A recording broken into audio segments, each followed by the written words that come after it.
These don't get any easier at all, do they?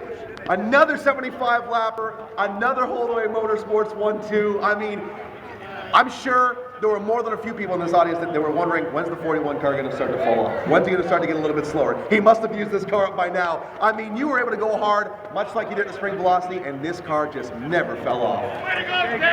Man, it was not fun there. That 5 to go there, that caution came out, and I don't know what happened on the restart. The wiring got bright orange, and the wiring caught on fire in the car. So I was putting it out with my glove, and then under the next caution, I was using my helmet blower to keep the solenoid cool. And happy Father's Day to my dad. This one's for him, for all the work he does. So hold on, you had an open fire in your car while you were leading this race? Yeah, I don't know what happened. The wire just got bright orange, and she flamed up, and my gloves got a little hole in them, but we saved it, and another 1-2 finish.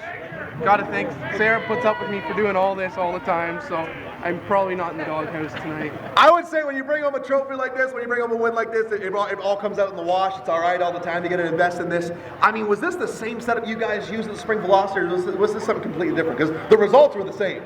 Yeah, I mean, like I gotta thank Scott, Wiley, his dad, Gary Mead, all the crew. We came out in qualifying, we busted off a really good lap, but the car just wasn't good all day in practice.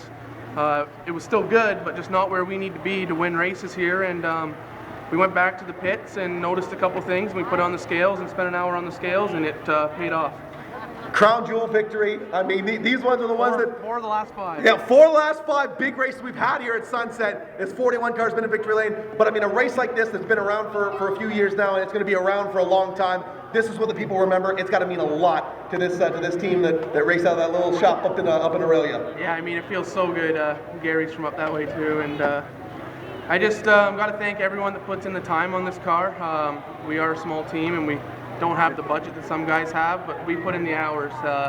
It's no shortage of work that we put into this.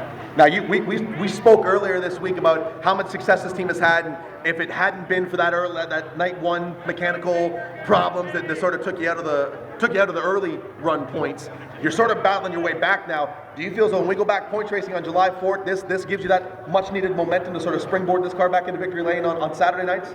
Yeah, I mean, we've had momentum since the first night when we broke. I have a lot of confidence in our team, and in Scott's car too. Like, here we are again, 1-2, and I'm looking forward to the next one. Go ahead and thank the sponsors that cut those checks to pay the bills.